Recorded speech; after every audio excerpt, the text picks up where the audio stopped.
তো চলুন direct main পয়েন্টে যাই। তো আপনি কি করবেন, হোয়াটসঅ্যাপটাকে ওপেন করে নেবেন। ওপেন করার পর এখানে যে আপডেট রয়েছে এই আপডেটের এখানে ক্লিক করবেন। এখানে একটা কথা না বললেই নয়, অবশ্যই প্লে স্টোরে গিয়ে আপডেট করে নেবেন হোয়াটসঅ্যাপটাকে, তাহলে এই অপশানটা পাবেন। যারা আপডেট করার পরও দেখছেন পাচ্ছেন না, চিন্তার কোনো কারণ নেই, 1-2 দিনের মধ্যে পেয়ে যাবেন, রোল আউট হয়ে গিয়েছে অলরেডি। তো এখানে অ্যাড স্ট্যাটাসের এখানে এসে যদি আমি উদাহরণ হিসেবে বলছি, আপনি আপনার মতো ইউজ করবেন। ধরুন একটা ছবি আমি সিলেক্ট করলাম, এবারে দেখুন ওপরটায় একটা নতুন অপশান যুক্ত হচ্ছে। এই জায়গাটায় খেয়াল করে দেখুন, যেটা হচ্ছে মিউজিকের আইটেম। এবারে এখানে যদি আপনি ক্লিক করেন দেখবেন অজস্র গান আপনি পেয়ে যাবেন। এবং একটা কথা না বললেই নয়, এখানে সার্চিংটা হোক, আমার নেটটা স্লো আছে। তো ইউটিউবের মতোই বা অন্য অন্য প্ল্যাটফর্মের মতোই আমার ব্যক্তিগতভাবে মনে হচ্ছে হোয়াটসঅ্যাপও কিছু একটা করতে চলেছে প্ল্যাটফর্ম, ঠিক আছে, আস্তে আস্তে কিন্তু সেই পথে এগোচ্ছে। যাই হোক, মেন বিষয়ে আসি। এখানে তো অনেক গান রয়েছে, আপনি চাইলে সেগুলো সিলেক্ট করতে পারেন। কিভাবে সিলেক্ট করবেন, যে কোনো আমি র্যান্ডামিক একটা দেখাচ্ছি।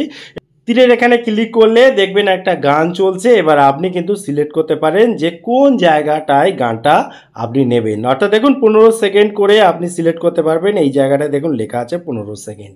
যদি আপনার পছন্দ না হয় আপনি এখান থেকে ডিলিট করে দিলেন। ডিলিট করার পর আপনি কি করলেন, আবার মিউজিকের এখানে আসলেন, উপরে দেখুন সার্চের অপশান রয়েছে, এখানে সার্চ করবেন আপনার যে গান পছন্দ সেই গান পার্টিকুলার লিখে সার্চ করবেন, কিংবা লাভ সং বা এই জাতীয় যে কোনো গান যদি আপনি চান সেটাও সিলেক্ট করতে পারেন, আপনার ইচ্ছা।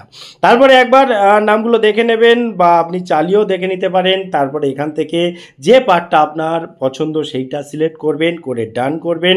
ডান করার পর উপরটায় দেখুন এখানে কিন্তু সেই অপশানটা শো করে যাচ্ছে যে আপনি একটা গান সিলেক্ট করেছেন। তারপরে যেগুলো করা সেগুলো তো আপনি করবেন। অর্থাৎ যদি আপনি এখানে কোনো কিছু লিখতে চান, কিছু করতে চান, এডিট করতে চান, ক্রপ করতে চান, ইত্যাদি ইত্যাদি।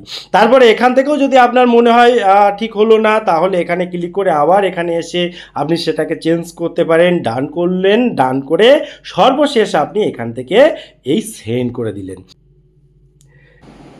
তো আপনি দেখলেন স্ট্যাটাসটা সেন্ড হয়ে গেল। তারপরে যখন আমরা ক্লিক করলাম, এখানে একটা জিনিস খেয়াল করে দেখুন, যে দেখছে সেও বা আপনি আপলোড করেছেন আপনি, এখানে যদি ক্লিক করেন উপরটায় দেখুন সেই মিউজিকের অপশানটা শো করছে। এবং এখানে যদি আপনি ক্লিক করেন কোন মিউজিকটা আপনি ইউজ করেছেন, কোন অডিওটা আপনি ইউজ করেছেন সেটা দেখা যাবে। এবং এইতে যদি 3 ডট পয়েন্টে ক্লিক করেন তাহলে এই যে ভিউ আর্টিস্ট, এখানে ক্লিক করলে ইনস্টাগ্রামে সেই অ্যাকাউন্টে চলে যাবে যেখান থেকে এই গানটা ইউজ করা হচ্ছে। দারুণ একটা অপশান, এবং এই অপশানটার ব্যবহার এখন থেকে আপনি করতে পারছেন, করতে পারবেন। এবং আমি ভবিষ্যতে মনে হচ্ছে আমার ফেসবুকের মতো, ইউটিউবের মতো হোয়াটসঅ্যাপও হয়তো বেশ কিছু ইন্টারেস্টিং কিছু আনতে চলেছে। টোটাল ইনফরমেশান কেমন লাগলো অবশ্যই কমেন্ট করতে ভুলবেন না। দেখা হয় পরবর্তী ভিডিওতে। ততক্ষণ ভালো থাকুন, সুস্থ থাকুন, বাই বাই।